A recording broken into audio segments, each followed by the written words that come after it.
main test in the November issue of New Zealand Trucking Magazine is a DAF CF85.510, the first in the Waitomo Petroleum fleet.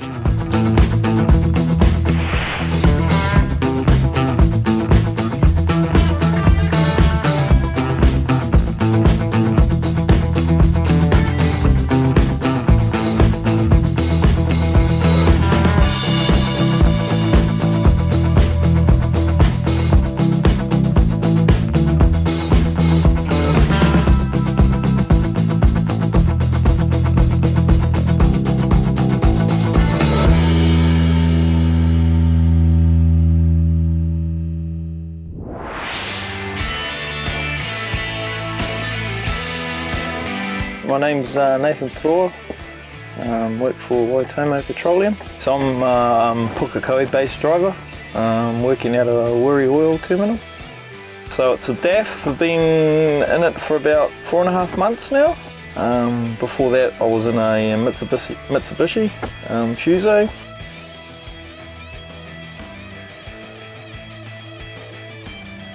So 15,000 of diesel for the trailer and 16 of diesel for the truck.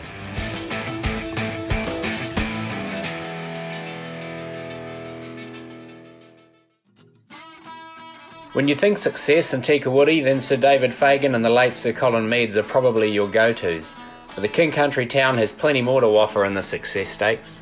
From a commercial perspective, Waitomo Petroleum is right up there on the town's roll of honour. Founded in 1947 by the late Des Ormsby, the company, run by Des's grandson Jimmy and celebrating its 70th birthday this year, is a slick, high-profile distributor and retailer of all things fuel. For their heavier distribution work, the company has recently switched to DAF from their traditional Mitsubishi/Fuso leanings of recent decades. But why change and why DAF? The answer to the first question is all about more grunt to accommodate VDAM advantages, especially around bulk drop runs to the company's retail outlets.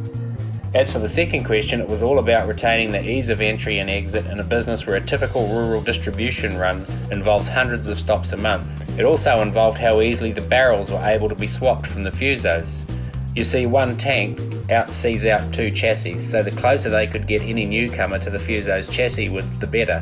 The slipper fitted and the DAF went to the ball. Driver Nathan Petroleum was assigned the first DAF, and so far it's been great. The first thing you notice entering the DAF cab is the spacious airiness. Clever design people make great use of space, and the DAF's cockpit is superb with plenty of headroom and legroom. Sure, it's low profile, so there's a bit of engine intrusion, and being a day cab with data terminals etc, storage is an issue for hoarders, but not the well organised.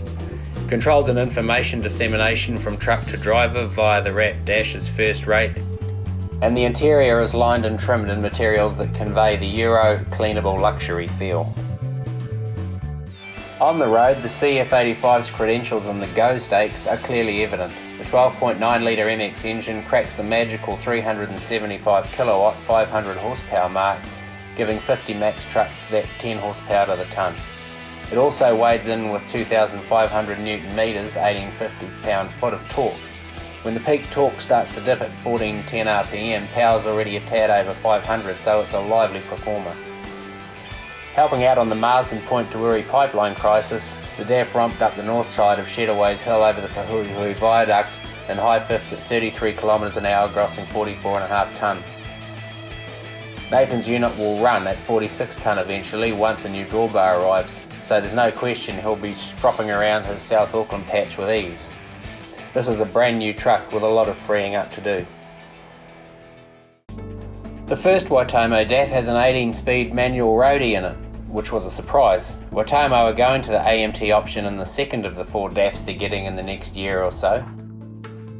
The first one was a decision based largely around if it works, and it has done for decades, then why change it? But they're really keen to test an AMT out. Nathan's a seasoned manual man, so he glided around the traps effortlessly.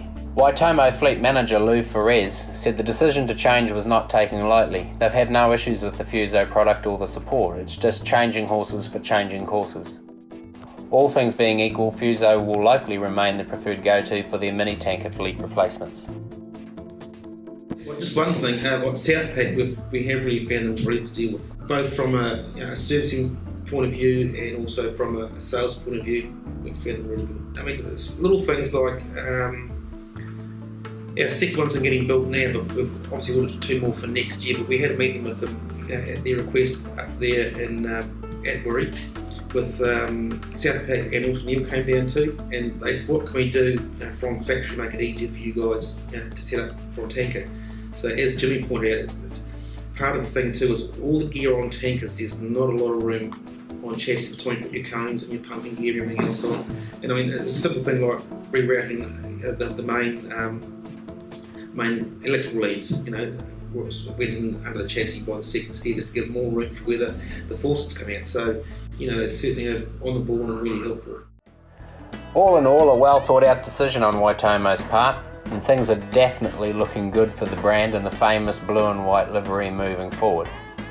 There's lots more to tell in this story, so to get all the detail, get your November issue of New Zealand Trucking Magazine out now.